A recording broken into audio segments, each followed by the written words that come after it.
Poursuite de l'audiobook de l'ouvrage intitulé « Le règne de 1000 ans sur la Terre » d'André Lamorte, Ralph Challis, Eric Sauer et M. Tadford. Nous lisons la 4e de couverture de l'ouvrage avant de continuer par le chapitre intitulé « D'éternité en éternité » d'Eric Sauer. 4e de couverture. Nous pouvons nous réjouir de la réédition de cet ouvrage irénique. Il nous encourage à espérer la venue de notre Seigneur Jésus en personne à n'importe quel moment. Ce livre est d'autant plus actuel que certains enseignent que l'enlèvement de l'Église aura lieu après l'apparition de l'Antichrist. Dans ce dernier cas, le chrétien attendrait l'homme du péché au lieu d'attendre son Seigneur. Jésus a répété que personne ne sait ni le jour ni l'heure de sa venue pour les siens. Certains sauraient-ils quand il ne peut pas revenir?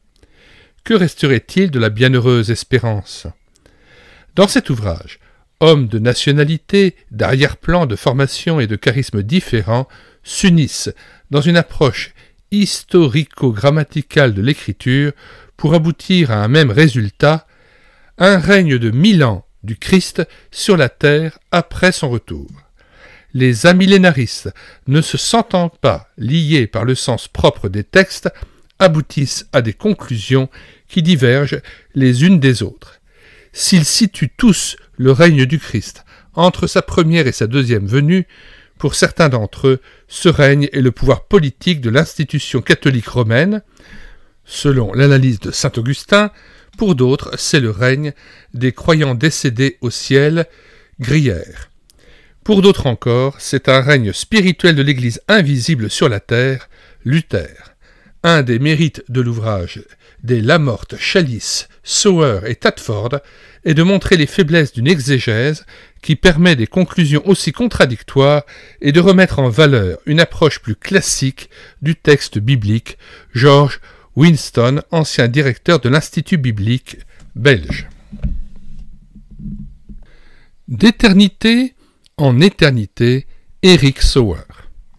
C'est avec une profonde reconnaissance envers Dieu que nous voyons paraître en français l'ouvrage d'Eric Sauer. Nous sommes particulièrement impressionnés par l'étude fouillée concernant l'avènement du royaume de Dieu, de sorte que toutes les affirmations sont marquées par l'objectivité, la solidité et le sérieux du fondement biblique. Les principaux arguments avancés par les adhérents de l'amillénarisme sont ici relevés les uns après les autres et minutieusement analysés à la lumière de la parole de Dieu.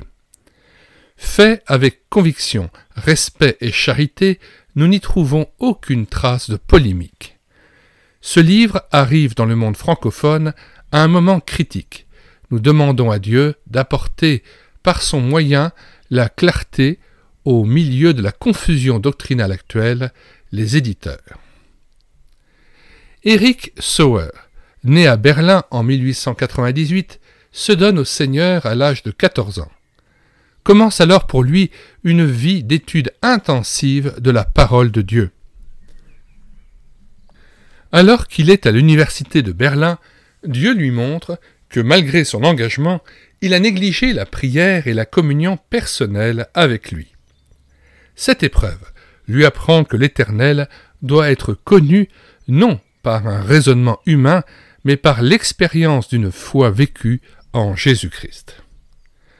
Ayant depuis longtemps une mauvaise vue, il entre à l'école pour aveugles de Berlin et apprend le braille. C'est en 1920 et pour 40 ans qu'il s'installe à Weidenest. Par la suite, il en devient le directeur avec Heinz Kohler. Ses livres, L'aube de la rédemption et le triomphe du crucifié, étendent sa renommée jusque dans les pays francophones africains et asiatiques.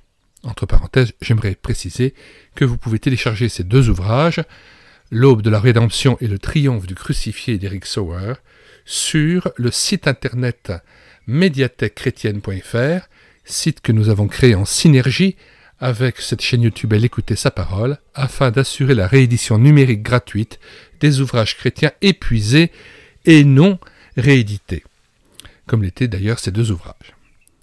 Retour au texte. On l'appelait le gérant des mystères de Dieu. Il possédait une vision aiguë des proportions de la vérité biblique. Il dépendait de son Dieu et avait une entière confiance en lui. Son humilité était frappante, il fut un professeur et un ancien béni. Celui qui avait dit « La foi, c'est attendre » fut rappelé près de son Seigneur en 1959, les éditeurs. Dans cette étude, je traite le bien fondé de l'attente d'un royaume de Dieu visible, le millénium. Elle revêt donc un aspect spécifiquement exégétique et eschatologique. J'estime que cette analyse est nécessaire pour nous permettre d'avoir une notion plus juste quant à l'importance considérable de l'évolution historique du plan de Dieu pour le salut. Dans ce but, il est indispensable d'avoir une opinion précise concernant le millénium. Ceci s'applique aussi bien au message prophétique de l'Ancien Testament qu'à la structure et au contexte de toute l'histoire du Nouveau Testament. Il s'agit de définir clairement le rapport et la chronologie existant entre divers points essentiels qui sont la base de l'espérance des chrétiens dans la réalisation prophétique. Avant de lire l'introduction, nous lisons Apocalypse 20, qui présente donc le millénium et le mentionne à 6 reprises. Puis je vis descendre du ciel un ange qui avait la clé de l'abîme et une grande chaîne dans sa main. Il saisit le dragon, le serpent ancien, qui est le diable et Satan, et il le lia pour 1000 ans. Il le jeta dans l'abîme, ferma et scella l'entrée au-dessus de lui, afin qu'il ne séduisît plus les nations, jusqu'à ce que les 1000 ans fussent accomplis. Après cela, il faut qu'il soit délié pour un peu de temps. Et je vis des trônes, et à ceux qui s'y assirent fut donné le pouvoir de juger. Et je vis les âmes de ceux qui avaient été décapités à cause du témoignage de Jésus et à cause de la parole de Dieu, et de ceux qui n'avaient pas adoré la bête ni son image, et qui n'avaient pas reçu la marque sur leur front et sur leurs mains. Ils revinrent à la vie, et ils régnèrent avec Christ pendant 1000 ans. Les autres morts ne revinrent point à la vie jusqu'à ce que les 1000 ans fussent accomplis. C'est la première résurrection. Heureux et saints ceux qui ont part à la première résurrection. La seconde mort n'a point de pouvoir sur eux, mais ils seront sacrificateurs de Dieu et de Christ, et ils régneront avec lui pendant 1000 ans. Quand les 1000 ans seront accomplis, Satan sera relâché de sa prison, et il sortira pour séduire les nations qui sont aux 4 coins de la terre, Gog et Magog, afin de les rassembler pour la guerre. Leur nombre est comme le sable de la mer. Et ils montèrent sur la surface de la terre, et ils investirent le camp des saints et la ville bien-aimée. Mais un feu descendit du ciel et les dévora. Et le diable qui les séduisait fut jeté dans l'étang de feu et de soufre, où sont la bête et le faux prophète. Et ils seront tourmentés jour et nuit au siècle des siècles. Puis je vis un grand trône blanc, et celui qui était assis dessus. La terre et le ciel s'enfuirent devant sa face, et il ne fut plus trouvé de place pour eux. Et je vis les morts, les grands et les petits, qui se tenaient devant le trône. Des livres furent ouverts, et un autre livre fut ouvert, celui qui est le livre de vie. Et les morts furent jugés, selon leurs œuvres, d'après ce qui était écrit dans ces livres. La mer rendit les morts qui étaient en elle. La mort et le séjour des morts rendirent les morts qui étaient en eux, et chacun fut jugé selon ses œuvres. Et la mort et le séjour des morts furent jetés dans l'étang de feu. C'est la seconde mort, l'étang de feu. Quiconque ne fut pas trouvé écrit dans le livre de vie fut jeté dans l'étang de feu. Nous lisons aussi le début d'Apocalypse 21, versets 1 à 4. Puis je vis un nouveau ciel et une nouvelle terre, car le premier ciel et la première terre avaient disparu et la mer n'était plus. Et je vis descendre du ciel d'auprès de Dieu la ville sainte, la nouvelle Jérusalem, préparée comme une épouse qui s'est parée pour son époux. Et j'entendis du trône une voix forte qui disait « Voici le tabernacle de Dieu avec les hommes. Il habitera avec eux et ils seront son peuple, et Dieu lui-même sera avec eux. Il essuiera toute larme de leurs yeux, et la mort ne sera plus, et il n'y aura plus ni deuil, ni cri, ni douleur, car les premières choses ont disparu. » Retour au texte, introduction. Diversité d'interprétation de la prophétie. Dans l'espérance du salut tel que la présente l'Évangile, tout est orienté en vue du but final, du perfectionnement. Le Nouveau Testament parle du retour du Seigneur Jésus dans plus de 300 passages.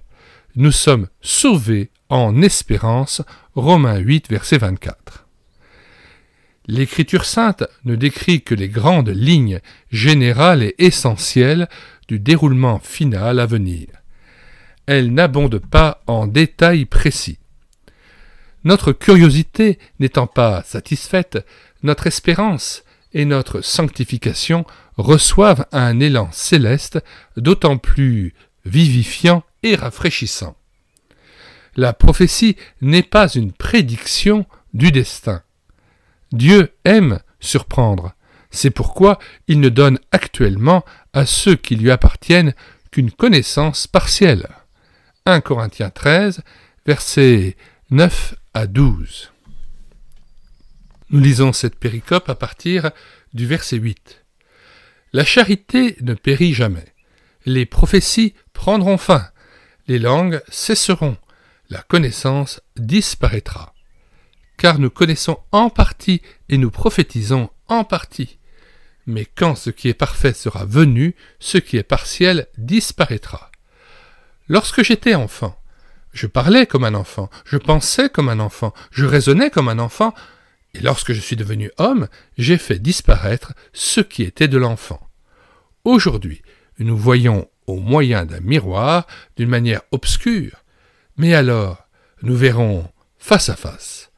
Aujourd'hui je connais en partie, mais alors je connaîtrai comme j'ai été connu. Maintenant donc, ces trois choses demeurent, la foi, l'espérance, la charité, mais la plus grande de ces choses, c'est la charité. Retour au texte. Naturellement, cet avant-goût procure par anticipation une joie divine. Mais la révélation réelle et absolue ne commencera que lors de sa réalisation et de son accomplissement.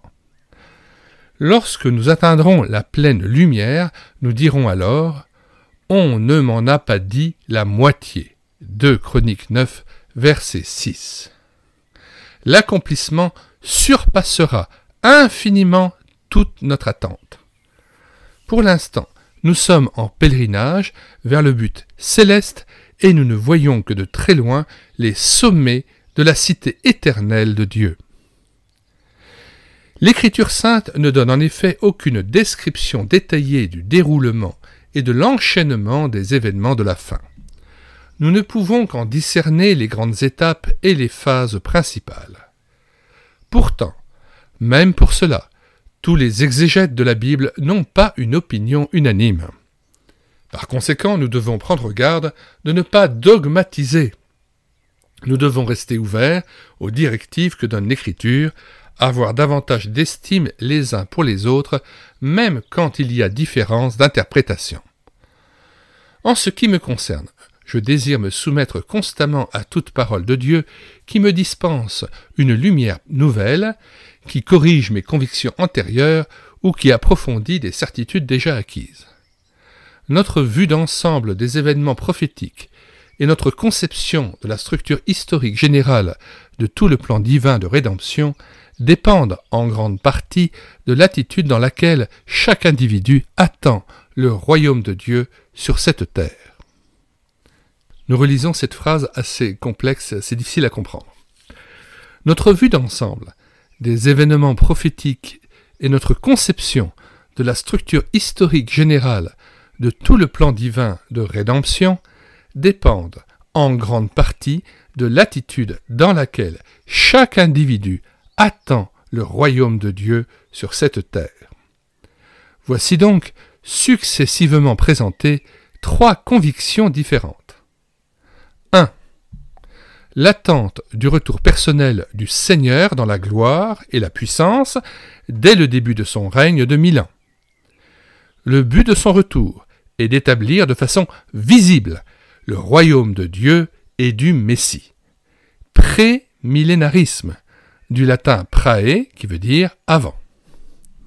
2. Cet âge d'or viendra non pas avec le retour du Seigneur en personne par la manifestation visible de sa gloire, mais par le développement et le progrès de l'humanité, par la christianisation de la civilisation, la victoire progressive de l'Évangile dans la vie politique, sociale et personnelle. Ce n'est que lorsque l'histoire de l'humanité aura atteint un état de perfection et de gloire que Christ apparaîtra. Post-millénarisme, du latin post après. 3. On ne doit pas s'attendre à ce que l'humanité connaisse ici-bas, à la fin de son histoire, un état idéal. Il n'y aura donc pas de royaume visible de Dieu sur cette terre, millénium. Toutes les prophéties de l'Écriture, que les commentateurs lient à la perspective d'un millénium, doivent être spiritualisées entre guillemets. Elles se rapportent aux cieux et à l'éternité. A-millénarisme, A voulant dire sans, et anti, contraire à. Je crois, nous dit Eric Sauer, que nous devons attendre le retour personnel du Seigneur avant l'instauration du règne millénial, pré-millénarisme. J'explique en détail les bases de ma certitude dans mes livres Le triomphe du crucifié, page 138, et Le royaume visible de Christ, sa réalité historique. Mais je crois néanmoins nécessaire de traiter les objections les plus importantes habituellement formulées par ceux qui défendent les 2 autres points de vue. Je me limiterai à ce qui est essentiel, et au lieu de traiter ce sujet d'une façon systématique, je pense préférable de l'aborder sous forme d'affirmation ou d'objection et de réponse. J'expose simplement chacune des principales objections en donnant ma position. J'aborde en premier les objections les plus simples, pouvant être traitées brièvement, et je passe ensuite aux questions les plus difficiles et les plus concluantes. Bien qu'il ne soit pas rare que les questions et les doutes concernant le règne millénial aient été formulés par des exégètes de la Bible croyants et sérieux, je n'ai pas voulu utiliser de citation. J'ai délibérément rédigé moi-même le texte de ces objections afin d'éviter toute forme de polémique. Je ne veux attaquer personne, je cherche la compréhension mutuelle. J'ai choisi cette forme d'affirmation et de réponse afin que les différents points de vue soient complets et clairs. Après avoir fait cette étude, je maintiens que nous devons, comme les chrétiens primitifs, attendre un règne de Dieu terrestre et visible. Cependant, mon commentaire reste modéré. Tout en soutenant la foi dans le millénium, il m'incombe de fournir des preuves fondées sur un examen sérieux. Que de fois une bonne et juste cause s'est affaiblie parce qu'elle ne reposait pas sur des raisonnements valables. En ce qui me concerne, je crois que nous avons à apprendre les uns des autres. Mon souhait est que ce débat aboutisse à une compréhension réciproque et serve à faire disparaître les divergences. Que l'espérance chrétienne primitive puisse être libérée de tout doute. Elle est déjà connue chez les premiers chrétiens, comme en témoigne l'Apocalypse de Jean, les pères post-apostoliques ainsi que les pères de l'Église des 2e et 3e siècles, tels que Papias, Justin, Irénée et Tertullien. En tout cas, que notre foi en Christ et au témoignage des prophètes nous amène au respect et à l'amour les uns pour les autres, même s'il subsiste des différences plus ou moins importantes sur des questions d'interprétation. Nous devons donc nous écouter réciproquement pour cultiver et enrichir notre compréhension mutuelle afin que chacun puisse estimer l'autre comme étant supérieur à lui-même. Philippiens 2, verset 3. Chapitre 1. Les excès millénaristes sont une erreur sectaire contraire à la tempérance qui caractérise l'espérance chrétienne véritable.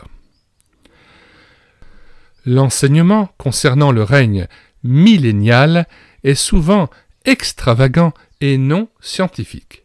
Il rejoint beaucoup d'autres exagérations qui ne sont souvent que fantaisies enfantines. Il est donc impératif de mettre en garde contre ces excès. Ce sont surtout les milieux profanes, spécialement certaines sectes et mouvements fanatiques, qui en abusent. Réponse. Assurément, au cours de l'histoire, il est arrivé très souvent que des personnes aient discrédité toute la doctrine millénariste à cause de tels excès. L'histoire du millénarisme ou chiliasme, nous lisons la petite note en bas de page, le millénarisme est également très connu dans certains pays sous le nom de chiliasme, du grec chilios qui veut dire 1000. Retour au texte. L'histoire du millénarisme ou chiliasme montre que la partialité et les excroissances ont été à l'origine d'une eschatologie confuse, l'eschatologie étant la science des derniers temps. Ceci se produisit notamment dès l'époque de la Réforme avec certains mouvements sectaires et fanatiques, et plus tard avec les témoins de Jéhovah et les adventistes du septième jour. De tels excès et conceptions fantaisistes se rencontraient déjà du temps des premiers chrétiens. Ainsi Papias, afin de décrire la fertilité de la nature dans le règne messianique, cite une parole présumée du Seigneur. « Les jours viennent où les ceps auront 10 000 branches, et chaque branche aura 10 000 sarments, et chaque sarment 10 000 grappes, et chaque grappe 10 grappillons, et sur chaque grappillon 10 000 grains de raisin, et chaque grain, une fois pressé, produira 5 mesures de vin. Et si l'un des saints prend une grappe, une autre criera « Je suis une meilleure grappe, prends-moi et remercie le Seigneur à cause de moi. » Ceci lors du souper du Seigneur dans la coupe de bénédiction. De même, un grain de blé portera 10 000 épis, chaque épi portera 10 000 grains, et chaque grain rapportera 5 doubles livres de mesure de farine fine et pure, ou de farine de froment. Voir l'ouvrage de Zahn sur l'Apocalypse de Jean. On comprend que, pour des hommes comme Origène et Augustin, ayant une formation philosophique grecque rigoureuse ainsi qu'une opinion pondérée d'hommes de loi, ce genre de description ait produit chez eux une forte réaction, les entraînant à l'extrême opposé, de sorte qu'ils ont été jusqu'à nier totalement toute espérance d'un règne de Dieu terrestre, c'est-à-dire toute la doctrine millénariste. Ils tendirent donc à tout spiritualiser entre guillemets. La prophétie du règne millénial fut appliquée à l'histoire de l'Église. On expliqua que le triomphe du christianisme sur le paganisme au IVe siècle venait de l'autorité royale de Dieu et que son règne annoncé dans l'Apocalypse avait commencé. À ce sujet, le docteur René Pache remarque très justement dans son livre « Le retour de Jésus-Christ », nous rappelons que nous avons numérisé et mis à votre disposition cet ouvrage de René Pache intitulé « Le retour de Jésus-Christ » dans notre site internet médiathèquechrétienne.fr et vous pouvez le télécharger gratuitement. Retour au texte. Page 324 de l'ouvrage « Le retour de Jésus-Christ » de René Pache.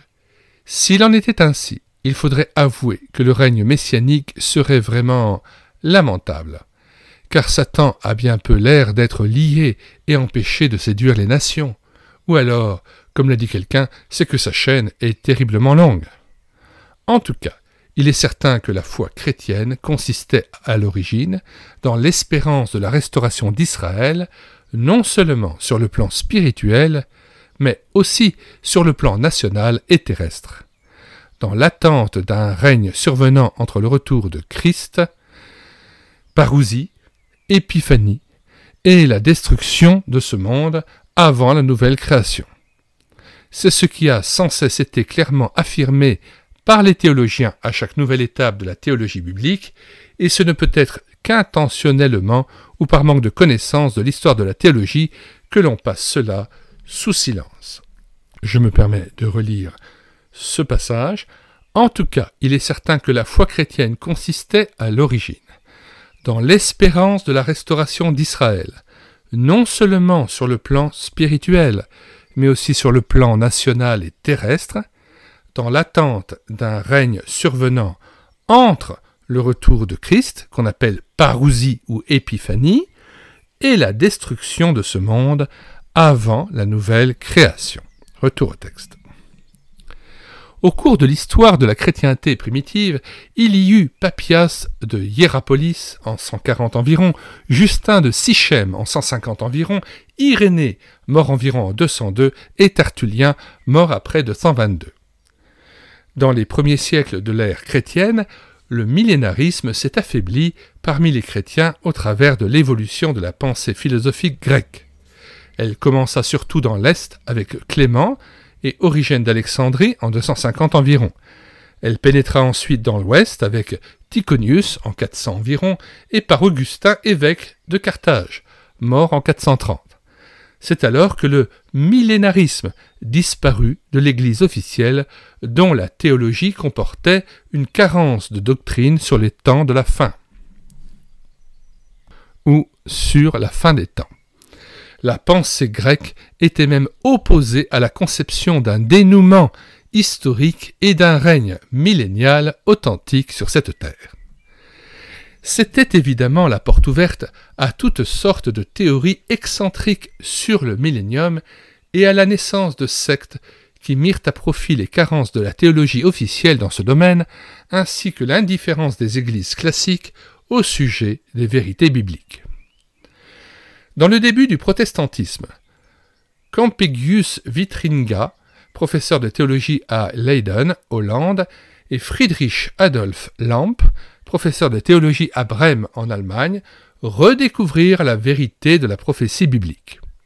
C'est par eux que les pères biblicistes, entre guillemets, furent influencés, à Württemberg notamment, l'évêque J.A. Bengel de Stuttgart, mort en 1752, et l'évêque d'Étinger, mort en 1782. C'est ainsi que le millénarisme fut admis plus ou moins vigoureusement dans la théologie systématique du XIXe siècle. Les principaux responsables en furent les luthériens, von Hoffmann, professeur de théologie à Erlangen, mort en 1877, F.H.R. Frank, également professeur de théologie à Erlangen, mort en 1894, K.A. Oberlen, professeur de théologie à Bâle, mort en 1864, de même que K.J.H.A. Ebrard, professeur de théologie réformée à Erlangen, mort en 1889, J.T. Black, professeur de théologie à Tübingen, mort en 1878, et l'évêque Dr. T. Hermann, 1924. À la lumière de l'histoire de la théologie, il est donc tout à fait faux de vouloir donner l'impression, ou même de dire ouvertement, que l'attente d'un règne millénial au sens littéral est une erreur émanant de fanatiques et de sectaires, d'exégètes profanes qui ne méritent pas le titre de théologiens, et que cette doctrine n'est soutenue par aucun théologien éminent. C'est pour réfuter cette notion que j'insiste sur le nombre et les qualifications académiques des exégètes de la Bible ci-dessus nommés.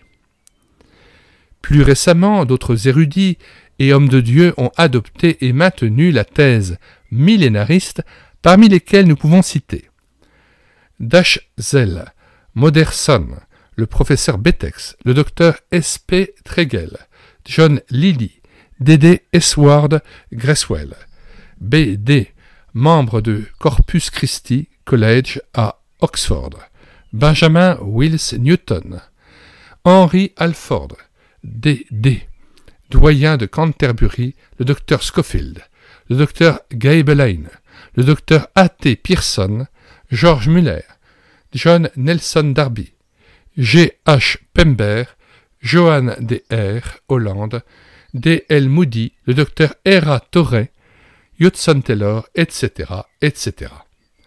On ne peut pas dire que ces hommes de Dieu et éminents docteurs de la Bible soient sectaires ou qu'ils soient de simples laïcs voulant défendre une eschatologie confuse entre guillemets. Nous n'avons pourtant pas le droit de nous opposer à une thèse en adoptant l'extrême opposé. Ce n'est pas en avilissant une cause qu'on peut la réfuter. Un extrémisme peut en susciter un autre, mais l'un ne justifie pas l'autre. Tout en rejetant les excroissances d'une doctrine biblique, nous sommes tenus de conserver la doctrine elle-même. Chapitre 2. Le Christ n'est pas un Messie politique. Jésus n'est pas venu comme Messie politique. Les objectifs de son œuvre rédemptrice furent de nature purement spirituelle.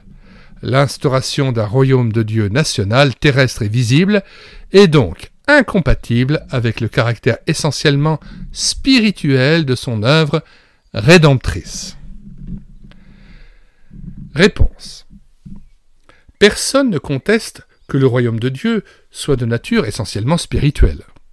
Christ est venu pour sauver des pécheurs et non pour délivrer de l'opprobre et de l'oppression politique. Malachie 1, 21, Hébreux 9, versets 24 à 28. La repentance et la nouvelle naissance sont les conditions de base pour entrer dans son royaume. Jean 3, versets 3 et 5, Matthieu 3, verset 2, Matthieu 4, verset 17. Il ne s'agit pas d'une naissance charnelle. Que l'on soit né juif ou non juif, il n'y a aucun rapport avec la descendance physique. Mais de recevoir au préalable cette vie nouvelle. Le royaume n'est pas une institution assujettie à des lois politiques, sociales et économiques nouvelles, mais forcément meilleure, mais basée sur la loi spirituelle de la nouvelle création. Romains 8, versets 1 à 2 et Romains 14, verset 17.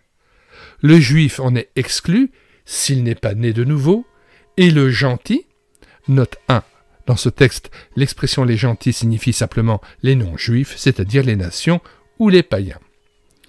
Donc, le juif en est exclu s'il n'est pas né de nouveau, et le gentil inclus s'il est né de nouveau. Matthieu 3, verset 9, Matthieu 8, verset 11 et 12. À moins de naître de nouveau, juifs et gentils ne peuvent y accéder. C'est la preuve que la nature essentielle du royaume de Dieu, tel que Jésus le présente, n'est pas nationale, mais spirituelle. Cela n'empêche pas que ce règne spirituel et moral peut pénétrer et transformer la culture, la société et même la politique par une action glorieuse. Ce n'est pas parce que l'essence même de la nature du royaume de Dieu est intérieure et spirituelle qu'elle ne peut se concrétiser en devenant une réalité extérieure visible à caractère historique. C'est dans cette réalité que Christ, le libérateur, conduira son peuple racheté pour qu'il triomphe de ses ennemis et parvienne à la gloire et à l'honneur. Que dire s'il plaît à Dieu de choisir celui qui se révéla être le libérateur spirituel comme arbitre des nations, Ésaïe 2, verset 4. Que dire si l'autorité de Dieu et l'œuvre de salut qui s'exerce dans l'homme intérieur, entre guillemets, s'épanouit pour s'étendre à la collectivité, ayant ainsi une influence sur la législation, la culture, les relations internationales, les problèmes de guerre et de paix, l'armement, l'ordre social et les questions judiciaires. Ésaïe 2, versets 2 à 4, Ésaïe 11, versets 4 à 8. Peut-il y avoir contradiction? Où est l'incompatibilité? Dieu n'a-t-il pas créé également ce qui est terrestre et visible? L'Éternel éliminerait-il de ses actes spirituels tout ce qui est physique? Pourquoi dire c'est l'un ou l'autre, alors que l'Écriture sainte dit c'est l'un et l'autre ensemble? C'est en effet ce qui se produit. Si une vie spirituelle est vraiment puissante, n'agit-elle pas également sur tout le corps? L'esprit et l'âme ne sont-ils pas le principe même de la vie du corps, transformant l'aspect extérieur, dirigeant en grande partie la vie physique et influençant toutes les activités? On peut en déduire que l'objection à la venue d'un règne de Dieu visible à la fin de l'histoire n'est pas en contradiction avec le témoignage des prophètes de l'Ancien Testament et de l'Apocalypse de Jean. Cette objection se base sur une scission de la création associée à une conception qui avilit tout ce qui est corporel. Elle s'identifie à la philosophie platonique grecque, notamment après le développement de l'hellénisme, qui déclarait « le corps est la prison de l'âme » et le but n'est pas de délivrer le corps, mais d'être délivré du corps afin de parvenir à une spiritualité pure. Cet argument repose plus sur la pensée grecque que sur la pensée biblique. C'est de la philosophie et non la révélation divine. La Bible, parce qu'elle est inspirée de Dieu, présente une harmonie parfaite entre l'esprit et la nature, dans leur complémentarité divine, l'éternité et le temps, les cieux et la terre, le royaume de Dieu et l'histoire. Dieu n'a pas de demi-mesure, il libère de la culpabilité et du châtiment, de la puissance et de la corruption du péché. Il désire aussi créer des conditions de vie nouvelles pour le monde et manifester sa gloire sur tout ce qui est terrestre et physique. Chapitre 3. L'attente d'un règne terrestre est indigne de l'Église dont l'appel spirituel est d'un plus haut niveau. L'attente d'un royaume de Dieu terrestre et visible est indigne d'un citoyen des cieux. Si l'Église est céleste, elle ne doit donc attendre que des bénédictions spirituelles. Par conséquent, ce n'est pas dans un royaume matériel, entre guillemets, littéral, national et terrestre, que les chrétiens doivent mettre leur espérance. Réponse. L'attente du millénium est davantage liée au perfectionnement d'Israël, des nations, de la nature et de la terre qu'à l'Église. Sur ce point, il ne faut pas mélanger les différents règnes. Que ce soit dans la création ou dans le plan du salut, le royaume de Dieu est composé d'êtres différents. Israël n'est pas l'Église. L'Église n'est pas les nations. Les anges sont encore d'autres créatures. En outre, la création comprend divers règnes que l'on doit différencier. L'univers stellaire, le règne végétal, le règne animal. Pour chacun, Dieu a ses plans d'amour qu'il va nous révéler. Ils sont différents selon la place que Dieu veut leur donner dans son dessein. L'Écriture ne précise pas quel sera le rôle de l'Église dans le millénium. Elle nous laisse seulement présumer que les croyants enlevés régneront des cieux avec le Christ glorifié. L'Église de Christ après la résurrection et l'enlèvement quittera cette terre. C'est avec des corps glorifiés qu'elle pourra pénétrer dans les lieux célestes. Mais l'Écriture n'indique nulle part que le Seigneur ramènera depuis sa nouvelle demeure son Église sur la terre afin qu'elle y vive. D'ailleurs, la terre n'étant pas encore transformée, elle ne peut pas offrir au Seigneur de gloire et à son Église transfigurée une demeure à proprement parler. Christ et ses élus auront probablement un rapport identique avec la terre à celui qu'il a eu avec elle entre sa résurrection et son ascension. Cela signifie que les élus apparaîtront sur terre aussi souvent que leur présence sera nécessaire, tandis que leur demeure sera dans les cieux. L'important pour l'Église, c'est d'être pour toujours avec le Seigneur. 1 Thessaloniciens 4, verset 17. Dr T. Harbeck. Ce n'est pas l'état de perfection spirituelle de l'Église qui empêchera Israël, les nations et la terre, bien qu'ayant en essence une existence totalement différente de celle de l'Église, de connaître, dans le cadre de leur histoire passée, le triomphe visible du Seigneur. Il n'y a aucune indignité pour un citoyen des cieux de s'attendre à ce que le Seigneur bénisse et perfectionne, chacun selon son rang et sa vocation, les autres règnent de sa création. Note de celui qui prend en charge cet audiobook. Nous laissons à Eric Sauer la responsabilité de chacune de ses pensées et des ajouts qu'il fait aux affirmations de l'Écriture. Pour notre part, nous invitons chacun de nos auditeurs à s'en tenir aux affirmations de l'Écriture sainte en réfutant toute spéculation, tout ajout ou retrait des Écritures saintes. Ainsi, lorsque l'auteur dit, je le cite, « Christ et ses élus auront probablement, un rapport identique avec la terre à celui qu'il a eu avec elle entre sa résurrection et son ascension », on demeure dans le domaine de la spéculation. Qu'est-ce qu'une spéculation? C'est une théorie, une recherche abstraite, avec comme synonyme calcul, fabulation, hypothèse, invention, supposition, supputation. Et donc, il faut toujours être prudent. On écoute avec respect ce que dit Eric Sauer, mais il faut toujours aussi veiller à donner la primauté à l'Écriture sainte, à sa sobriété, aux limitations qu'elle nous impose, à notre compréhension, et veiller à ne pas rajouter ou retrancher au sein des Écritures. Chapitre 4. Le silence du Nouveau Testament quant à la venue d'un règne de Dieu visible. Le Nouveau Testament ne parle qu'une seule fois du règne millénial. Autant les évangiles que les épîtres, tous restent silencieux sur cette doctrine. À part Apocalypse 20, aucun autre passage ne donne de détails concernant ces événements. Réponse. A. La véracité et la fiabilité de la parole de Dieu ne dépendent pas du nombre de passages qui traitent du même sujet. Si Dieu ne donne une parole qu'une seule fois, nous devons la croire. C'est là que l'on voit combien la foi dans l'inspiration divine de la Bible va de pair avec l'attente du royaume. Voici une citation du professeur Paul Altos.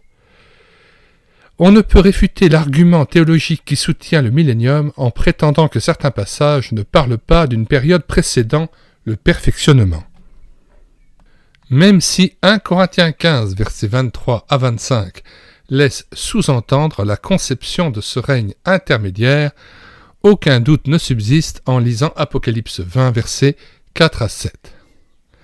Nous voulons lire ce passage d'1 Corinthiens 15, à partir du verset 20.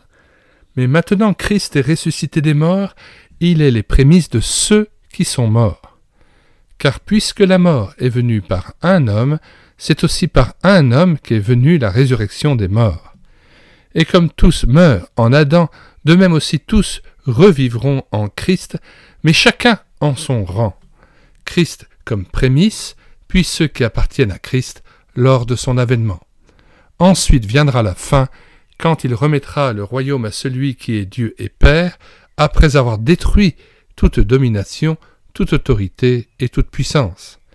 Car il faut qu'il règne jusqu'à ce qu'il ait mis tous les ennemis sous ses pieds. Le dernier ennemi qui sera détruit, c'est la mort. Dieu en effet a tout mis sous ses pieds, mais lorsqu'il dit que tout lui a été soumis, il est évident que celui qui lui a soumis toute chose est excepté, et lorsque toutes choses lui auront été soumises, alors le Fils lui-même sera soumis à celui qui lui a soumis toutes choses, afin que Dieu soit tout en tous. Retour au texte. B. Il ne faut pas s'attendre à ce que le Nouveau Testament étaye cette doctrine de façon détaillée et répétée, puisque son thème principal concerne l'Église et non pas Israël et les nations. Il est donc compréhensible que le message du millénium se situe en arrière-plan du Nouveau Testament. C'est la raison pour laquelle Christ et les apôtres n'y font allusion qu'occasionnellement, sans s'attarder sur les détails. C. Les quelques références du Nouveau Testament suffisent pour confirmer l'attente du royaume par les prophètes de l'Ancien Testament. Le Seigneur lui-même dit « Quand le Fils de l'homme, au renouvellement de toutes choses, sera assis sur son trône de gloire, vous qui m'avez suivi, vous serez de même assis sur 12 trônes, et vous jugerez les 12 tribus d'Israël. » Matthieu 19, verset 28. Lorsque les disciples lui demandèrent après sa résurrection « Seigneur, est-ce en ce temps que tu rétabliras le royaume d'Israël ?» En grec, basileia, gouvernement royal. Il ne les réprimanda pas pour leur conception charnelle, entre guillemets, et ne s'opposa pas à l'éventualité d'un royaume de Dieu visible tel qu'il le concevait. Il leur dit simplement « Ce n'est pas à vous de connaître les temps ou les moments que le Père a fixés de sa propre autorité. » Acte 1, versets 6 à 7. C'est précisément cette expression prophétique, les temps ou les moments, qui prouve que le royaume de Dieu sera véritablement établi dans l'histoire et dans le temps. Pour plus de précision, se reporter au livre Le triomphe du crucifié, page 138, livre, je le rappelle, que vous pouvez télécharger gratuitement sur le site internet médiathèque-chrétienne.fr, site que nous avons bâti en synergie avec cette chaîne YouTube. Elle écoutait sa parole. Retour au texte. D. L'Ancien Testament est si riche d'images et de détails sur ce sujet qu'il n'est pas nécessaire que le Nouveau Testament les répète. E. Bien que le passage d'Apocalypse 20 traitant explicitement ce sujet soit le seul et le plus détaillé du Nouveau Testament, il nous faut tenir compte de l'importance donnée au message du millénium. En effet, le nombre 1000 ans est répété pas moins de 6 fois du vers 20 au vers 27 pour bien montrer l'importance capitale de ce message. Il mérite donc toute notre considération. F. Pour finir, je signale en passant que l'Apocalypse de Jean n'est pas le premier ni le seul livre de cette époque où il est question d'un règne intermédiaire de 1000 ans à la fin des temps. Bien que le livre auquel je fais allusion ne soit pas biblique, donc pas inspiré, il est intéressant de savoir que la doctrine du règne messianique intermédiaire est annoncée dans le judaïsme contemporain et qu'il doit durer très exactement 1000 ans. La synagogue juive du 1er siècle fit une distinction entre les jours du Messie, c'est-à-dire le perfectionnement final, et ce qu'elle appelle la Olam Abba, ou le monde à venir. Cette dernière période serait éternelle, alors qu'elle considérait que la première période aurait une durée limitée. Dès le début, les théologiens juifs eurent des opinions partagées sur la durée du temps de pré-perfection messianique. L'autorité juive la plus ancienne à ce sujet est celle du rabbin Eliezer d'Hyrcanus en l'an 90 environ après Jésus-Christ. Il affirme que le règne messianique durera 1000 ans.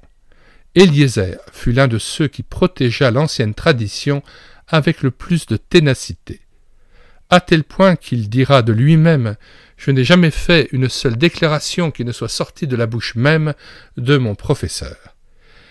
Il est donc évident que cette durée de la période messianique était enseignée dans les synagogues juives avant Eliezer, donc du temps de Paul et de Pierre. Il n'est donc pas juste d'affirmer, comme cela a souvent été le cas, que la doctrine du millénium ne se trouve nulle part ailleurs que dans le célèbre passage d'Apocalypse 20. Pour ma part, cette unique référence de l'Écriture me suffit. Nous n'avons pas le droit d'exiger de Dieu qu'il répète 5 ou 6 fois une parole avant de croire ce qu'il nous dit. Chapitre 5. L'eschatologie du Nouveau Testament ne parle pas d'un intervalle prévu pour un règne intermédiaire. Le Nouveau Testament ne parle que de 2 siècles, le siècle présent et le siècle futur, Éphésiens 1, 21, Matthieu 12, verset 31. Il parle en continuité de l'apparition de Christ dans la gloire et l'entrée dans l'éternité, Matthieu 25, verset 31 et 46. La résurrection des justes et celle des injustes, Jean 5, verset 29, Acte 24, verset 15. La condamnation des impies et la récompense des élus, Matthieu 13, verset 30, versets 41 à 43, 2 Thessaloniciens 1, versets 6 à 10, mais pas d'une période intermédiaire. Réponse. Cette affirmation est insuffisante sous 3 aspects. 1. Elle ne tient pas compte du passage de l'Apocalypse de Jean, chapitre 20, versets 1 à 6, qui parle très clairement de ce règne intermédiaire situé après l'apparition du Seigneur dans la gloire, chapitre 19, versets 11 à 21, et avant les événements de la fin du monde, destruction, jugement et nouvelle création, chapitre 20, versets 7 à 21, verset 8, donc entre l'épiphanie et l'entrée définitive dans l'éternité. 2. Il est également inexact de dire que le Nouveau Testament ne parle que de 2 siècles.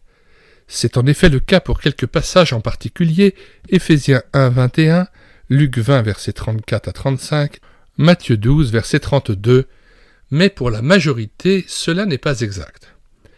Bien plus, dans Éphésiens 2, verset 7, Paul parle des siècles à venir au pluriel, et non pas d'un siècle à venir. L'auteur de l'Épître aux Hébreux, chapitre 1, verset 8, emploie le terme « le siècle du siècle ». La traduction littérale du grec est « ton trône, ô Dieu, et jusqu'au siècle du siècle » égale un siècle fois un siècle.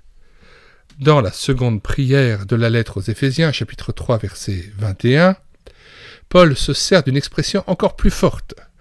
Nous lisons la petite note en bas de page.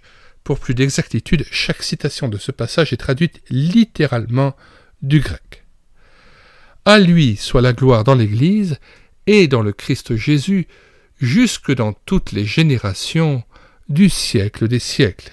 Ici, le singulier est multiplié par le pluriel, un siècle fois des siècles.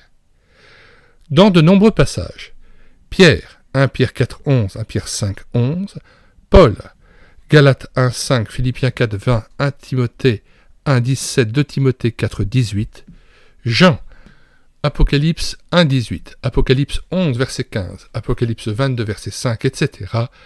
Et l'auteur de l'Épître aux Hébreux, Hébreux 13, 21, utilise non pas le double singulier, ni même le singulier multiplié par le pluriel, mais le double pluriel qui donne toute la plénitude d'expression. C'est le pluriel des pluriels, au siècle des siècles fois des siècles. C'est le comble du pluriel. Les multitudes de siècles multipliés par des multitudes de siècles. Pour l'exprimer mathématiquement, il faudrait dire le siècle des siècles multiplié par des siècles. Pour avoir une idée très exacte de ces textes, il est indispensable de les considérer soigneusement dans leur sens propre et chacun dans son contexte. Il est clair que le Nouveau Testament ne distingue pas seulement deux siècles et que cette objection n'est pas fondée. 3. Dans de nombreux passages, le Nouveau Testament aborde simultanément l'apparition du Seigneur en gloire et l'entrée dans l'éternité. La résurrection des justes et celle des injustes, sans indiquer d'intervalle plus ou moins long entre ces événements. C'est une façon de faire assez fréquente dans la perspective prophétique. Nous répétons ce passage qui nous semble important. 3. Dans de nombreux passages, le Nouveau Testament aborde simultanément l'apparition du Seigneur en gloire et l'entrée dans l'éternité, la résurrection des justes et celle des injustes, sans indiquer d'intervalle plus ou moins long entre ces événements. C'est une façon de faire assez fréquente dans la perspective prophétique. La plupart du temps, l'Ancien Testament décrit d'un seul trait la première et la seconde venue de Christ, sans parler de l'intervalle actuel qui est presque de 2000 ans. Ésaïe 61, versets 1 à 2. Parle dans une même phrase de la venue du Seigneur en tant que sauveur et de sa venue en tant que juge, alors qu'entre les deux, il y a toute la période du Nouveau Testament. Dans le chapitre 53, Ésaïe parle également des souffrances et du triomphe du serviteur de l'Éternel, sans indiquer l'existence d'un intervalle. David le fait également dans les psaumes 2 et 22. Ce n'est pas parce que les passages cités dans le Nouveau Testament ne parlent pas d'un intervalle entre l'apparition du Seigneur dans la gloire et l'entrée dans l'éternité qu'il faut en déduire que cet intervalle n'existe pas. Comme le montre la prophétie de l'Ancien Testament, il faut respecter le principe même de la perspective prophétique. Le prophète est comme un guide de montagne parcourant les sommets et embrassant d'un seul regard tout le panorama. S'il ne peut voir les vallées qui séparent les montagnes, celles-ci n'en existent pas moins. N'oublions pas que tout au long de l'histoire, la révélation et la connaissance prophétique augmentent. Matthieu 13, versets 16 à 17. Que nous lisons. « Mais heureux sont vos yeux, parce qu'ils voient, et vos oreilles, parce qu'elles entendent. Je vous le dis en vérité, beaucoup de prophètes et de justes ont désiré voir ce que vous voyez, et ne l'ont pas vu, entendre ce que vous entendez et ne l'ont pas entendu. Retour au texte. La prophétie de l'Ancien Testament et celle des Évangiles sont condensées en une seule image qui devient très explicite au fur et à mesure qu'elle se révèle par des détails de plus en plus distincts. C'est pour cela que le Seigneur lui-même dit « J'ai encore beaucoup de choses à vous dire, mais vous ne pouvez les porter maintenant. Quand le Consolateur sera venu, l'Esprit de vérité, il vous conduira dans toute la vérité. » Jean 16, versets 12 à 13. Les prophètes de l'Ancien Testament et certaines prophéties du Nouveau Testament ont une perspective simultanée du règne millénial et de la gloire éternelle. Ils ne voient qu'un seul et magnifique tableau sur lequel est brossé l'accomplissement final et la phase préliminaire, le début et la période principale, le temps de la fin et le monde nouveau, la Jérusalem terrestre et la Jérusalem céleste. Ils voient les événements de la fin du monde et l'au-delà éternel sur une ligne continue qu'ils définissent avec les éléments d'ici-bas. Les prophètes de l'Ancien Testament dépeignent la nouvelle création de la perfection avec les couleurs du royaume de gloire de l'ancienne création, comparez Ésaïe 54, versets 11 à 12 et Apocalypse 21, versets 18 à 21.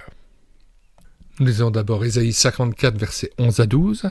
« Malheureuse, battue de la tempête et que nul ne console, voici je garnirai tes pierres d'antimoine, et je te donnerai des fondements de saphir. Je ferai tes créneaux de rubis, tes portes d'escarboucle, et toute ton enceinte de pierres précieuses. » Apocalypse 21, versets 18 à 21. « La muraille était construite en jaspe, et la ville était d'or pur, semblable à du verre pur. Les fondements de la muraille de la ville étaient ornés de pierres précieuses de toute espèce. Le premier fondement était de jaspe, le second de saphir, le troisième de chalcédoine, le quatrième d'émeraude, le cinquième de sardonyx, le sixième de sardoine, le septième de chrysolite, le huitième de béryl, le neuvième de topaze, le dixième de chrysoprase, le 11e d'hyacinthe, le 12e d'améthyste. Les 12 portes étaient 12 perles, chaque porte était d'une seule perle. La place de la ville était d'or pur, comme du verre transparent. Retour au texte. C'est seulement dans le Nouveau Testament, et spécialement dans Apocalypse 20, que l'on discerne cette ligne diagonale entre les deux, séparant l'éternité et le temps, ce monde-ci et le monde futur. Cette ligne séparatrice se situe dans les événements de la fin du monde, lors de la destruction, du jugement et de la nouvelle création, Apocalypse 20, verset 7 à Apocalypse 21, verset 1. Si l'on conteste l'existence d'un millénium entre la parousie et l'achèvement final, on peut tout autant contester l'existence de la période actuelle de l'Église qui se situe entre les deux venues du Seigneur, puisqu'elles ont été annoncées simultanément dans de nombreuses prophéties de l'Ancien Testament. Pourtant, cet intervalle existe et dure depuis presque 2000 ans déjà. Ceci est amplement suffisant pour croire en un règne millénial et en la véracité de la prophétie d'Apocalypse 20. L'affirmation citée au début du chapitre ne peut en aucun cas les remettre en question. Nous aimerions, avant de clore ce chapitre, lire une définition de ce qu'est la parousie. Alors le terme grec parousia signifie « venue, présence ». Dans son sens profane, il désignait l'entrée solennelle et triomphale d'un souverain hellénique dans une ville conquise sur laquelle il exerçait désormais son pouvoir. Les premières générations chrétiennes ont repris le terme pour l'appliquer à l'avènement glorieux du Seigneur à la fin des temps. Matthieu 24, versets 3, 27, 37 et 39. 1 Thessaloniciens 2, 19, 1 Thessaloniciens 3, 13, chapitre 4, verset 15, chapitre 5, verset 23, 1 Corinthiens 1, verset 8, 1 Corinthiens 15, verset 23, 2 Pierre 3, versets 4 et 12. Nous lisons 2 Pierre 3, versets 11 à 13. Puisque donc toutes ces choses doivent se dissoudre, quelles ne doivent pas être la sainteté de votre conduite et votre piété, tandis que vous attendez et hâtez l'avènement du jour de Dieu, à cause duquel les cieux enflammés se dissoudront et les éléments embrasés se fondront. Mais nous attendons, selon sa promesse, de nouveaux cieux et une nouvelle terre où la justice habitera. Chapitre 6. Historiquement, selon le Nouveau Testament, les derniers jours, entre guillemets, correspondent à la période actuelle de la rédemption. Le Nouveau Testament emploie le terme « les derniers jours » entre guillemets pour désigner le temps de l'Église qui est la période actuelle dans laquelle nous vivons. Acte 2, versets 16 à 17, 1 Jean 2, verset 18. Puisque nous y sommes déjà, ces derniers temps entre guillemets ne peuvent être suivis que de l'éternité. Il n'y a donc pas de temps prévu pour un règne intermédiaire à venir. Réponse. Selon le langage de l'Écriture, le Nouveau Testament utilise le terme « les derniers jours » quand il s'agit du salut. Les derniers jours, entre guillemets, ont commencé avec la première venue du Christ. Hébreux 9, verset 26, 1 Pierre 1, verset 20. L'effusion du Saint-Esprit à Jérusalem, le jour de la Pentecôte, était l'accomplissement des « derniers jours » entre guillemets de Joël. Acte 2, versets 16 à 17. Dans le passage de 1 Jean 2, verset 18, donc au 1er siècle, Jean dit « c'est la dernière heure ». Il indique par là le caractère même de cette période. Puisque ces derniers jours, entre guillemets, durent depuis près de 2000 ans, rien n'empêche, si Dieu le veut, qu'il se prolonge encore de 1000 ans, même si la période de l'Église est terminée. De toute façon, et selon Joël chapitre 3, l'effusion du Saint-Esprit sur toute chair, entre guillemets, c'est-à-dire la puissance du Saint-Esprit qui se répandra sur l'humanité tout entière, dans ces derniers jours, entre guillemets, fait partie de l'achèvement du plan messianique. Le terme « séjour » entre guillemets, utilisé par les prophètes de l'Ancien Testament, se rapporte, sans aucun doute possible, au règne du Messie qu'ils attendaient. Selon Joël chapitre 3 verset 1, Jérémie 3 verset 16, Zacharie 8 verset 23, la restauration d'Israël qui en dépend a lieu immédiatement après. Dans son discours de Pentecôte, Pierre emploie le terme « les derniers jours » entre guillemets comme équivalent du terme « ces jours » entre guillemets, acte 2 verset 17 égale Joël 2 verset 2. Par conséquent, le règne du Messie que les prophètes et les apôtres attendaient fait bien partie de ces derniers jours entre guillemets. Le commencement du temps de la fin entre guillemets dans le Nouveau Testament se déroula en plusieurs étapes. La période de l'Église débuta au sens le plus absolu, non pas à la naissance de Christ, ni à Golgotha, ni même à la Pentecôte, mais seulement lorsque les premiers païens convertis entrèrent à Césarée dans la maison de Corneille, le Romain, acte 10, et lors des révélations faites à Paul. De même, le temps de la fin entre guillemets peut se terminer en plusieurs étapes successives. C'est en fait ce que dit Apocalypse 20. Soulignons encore qu'il est question dans ce passage d'un règne de 1000 ans, faisant suite à l'apparition du Seigneur dans la gloire et précédant la fin du monde et la nouvelle création. Apocalypse 19, versets 11 à 21, Apocalypse 20, verset 7, Apocalypse 21, verset 1. Dans le texte biblique, le règne est clairement situé entre ces événements et pour une durée dont le nombre 1000 est répété au moins 6 fois. Le Nouveau Testament affirme donc que les derniers jours, entre guillemets, comprennent 2 parties distinctes, la période de l'Église et le règne visible de Dieu sur la terre. Ce n'est qu'après que vient le jour de Dieu, entre guillemets, c'est-à-dire l'éternité, 2 Pierre 3, verset 12 à 18, que nous lisons. À partir du verset 11, « Puisque donc toutes ces choses doivent se dissoudre, quelles ne doivent pas être la sainteté de votre conduite et votre piété, tandis que vous attendez et hâtez l'avènement du jour de Dieu, à cause duquel les cieux enflammés se dissoudront et les éléments embrasés se fondront. Mais nous attendons, selon sa promesse, de nouveaux cieux et une nouvelle terre où la justice habitera. C'est pourquoi, bien-aimés, en attendant ces choses, appliquez-vous à être trouvés par lui sans tache et irrépréhensibles dans la paix. Croyez que la patience de notre Seigneur est votre salut, comme notre bien-aimé frère Paul vous l'a aussi écrit selon la sagesse qui lui a été donnée. C'est ce qu'il fait dans toutes les lettres où il parle de ces choses, dans lesquelles il y a des points difficiles à comprendre, dont les personnes ignorantes et mal affermies tordent le sens, comme celui des autres Écritures, pour leur propre ruine.